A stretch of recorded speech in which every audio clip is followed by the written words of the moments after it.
घडला कधी समजना काही। हॅलो गाईज, कशा आहात तुम्ही सर्व? आय होप सर्व मस्त असाल. तरी मी इथे माझ्या हेअर्सवर अप्लाय करण्यासाठी मी इथे फ्लॅक्सीड जेल्स बनवणार आहे. माझ्या हेअर्सच्या अकॉर्डिंग मी इथं 2 चम्मच फ्लॅक्सीड घेतले. त्यात मी 1 ते 1.5 कप पाणी ऍड करणार आहे. पाणी ऍड केल्यानंतर तुम्ही तुमच्या हेअर्सच्या अकॉर्डिंग इथे पाणी ऍड करायचं आहे.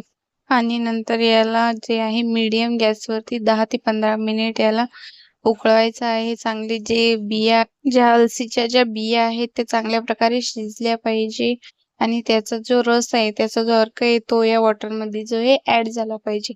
अशा प्रकारे याला जे शिजवून घ्यायचे 10 ते 15 मिनिट याला लागतं व्यवस्थितपणे याला शिजून घ्यायचा आहे. तेव्हाच याचा जो रस आहे तो आपल्याला मिळणार आहे. मी याचा एक घट्टसर काढून घेतलेला आहे. तुम्ही व्हिडिओच्या सुरुवातीला पाहिलेला असाल तशा प्रकारे तुम्हाला त्याचा जे आहे जेल बनवायचा आहे तुम्हाला त्याचं, आणि ते तुमच्या हेअर्सवरती अप्लाय करायचं आहे. हेअर्सच्या एंडला सुद्धा सोडायचं नाहीये आणि हेअर्सच्या रूटला सुद्धा सोडायचं नाहीये.